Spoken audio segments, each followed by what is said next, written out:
Image copyright AFP. U.S. President Donald Trump wraps up a 12-day tour of Asia on Tuesday, which he said created $300 billion £228 billion in sales to companies in the region and several major energy deals.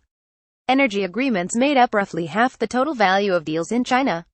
If it proceeds, a project in Alaska would mark the first major investment by a Chinese energy firm in the U.S. But analysts have doubts over whether this, and other, multi-billion-dollar projects will be realized. Mr. Trump adopted a defiant tone on commerce during his five-nation tour through Asia and said the U.S. would no longer tolerate chronic trade abuses. He stressed the need to narrow unfair trade deficits while touting billions of dollars in commercial deals, mostly with China. "We've made some very big steps with respect to trade, far bigger than anything you know, in addition to about $300 billion in sales to various companies, including China that was $250 billion and going up very substantially from that," he said in Manila on Monday. But it is unclear how much of the total figure includes past agreements or potential future deals. Many of the deals are non-binding, and some had been previously announced. Energy deals. Among the energy agreements, the highest value was China Energy Investment Corporation's plan to invest $83.7 billion over 2 decades in shale gas and chemical manufacturing projects in the state of West Virginia. That was followed by a $43 billion deal to develop liquefied natural gas in Alaska, between China's top state oil firm Sinopec, Bank of China and China Investment Corp., and Alaska Gasoline Development Corp. Also in China, Cheniere Energy signed a memorandum of understanding with China National Petroleum Corp. For LNG sales. Image caption. The U.S. signed non-binding agreements for natural gas development across Asia. 2 U.S. energy companies, AES Corp. and Alaska Gasline Development Corp. signed a memorandum of understanding with Vietnam's Petro-Vietnam Gas. The U.S. and Japan also confirmed their strategic energy partnership, which the White House said was designed to promote universal access to affordable and reliable energy in Southeast Asia, South Asia, and Sub-Saharan Africa.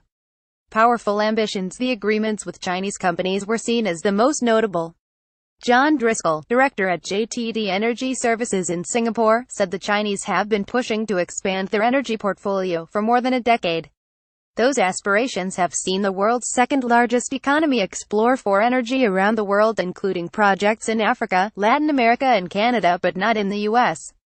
America, home to huge shale reserves and currently the world's top natural gas producer, is a new LNG frontier for China. Dr. Jeffrey Wilson, Associate Director, Asia Research Center at Murdoch University, told the BBC if the Sinopec deal goes through, it would be the first time we've seen a Chinese major make a serious play into the U.S. In 2005, Chinese oil major CNOOC made a bid for U.S. energy company Unocal, sparking a political backlash in the U.S. that ultimately led to the bid being withdrawn. Dr. Wilson said that since then, none of the 3 large Chinese state-owned energy firms CNPC, Sinopec and CNOOC have attempted a push into the U.S. market. While the big 3 Chinese energy firms have typically focused on standard oil and gas, they have not until now been big players in unconventional hydrocarbons, which includes shale oil and fracking. The $83.7 billion shale deal in West Virginia, the state where Trump promised to revive the coal industry, could change that. Image copyright Getty Images. Image caption. Hydraulic fracking has led to an energy revolution in the U.S. Fracking took off in the U.S. in 2010 as a means to extract large reserves of oil from within hard rock. The industry had support from the government as a means of achieving energy independence and bringing down prices at the pump. China is sitting on its own massive shale deposits, but Dr. Wilson said its companies lack the ability to exploit them in a cost-competitive manner.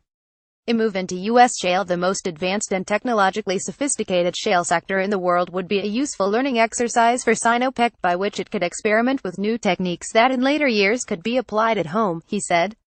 Uncertain future, but doubts hang over both deals. The development in Alaska, which the White House said could create 12,000 jobs in the construction phase, has had a difficult history and struggled to find local partners. There has been a lot of concern about the feasibility of the Alaska pipeline, and a number of gas companies have passed on it, said Matthew Bush, East Asia Research Fellow at the Lowy Institute in Sydney. And Mr. Bush, along with other analysts, stressed that while the headline numbers are big, the agreements are far from final. Neither the West Virginia shale or Alaska LNG deal involves any financial agreements or contracts. There's no financial commitments, no contracts to take gas behind either of these, Mr. Bush said, adding they have simply agreed to talk further. Murdoch University's Dr. Wilson said the agreements might create good optics for the U.S. president to look like he is doing deals, rather than a genuine set of deals itself with meaningful White House involvement.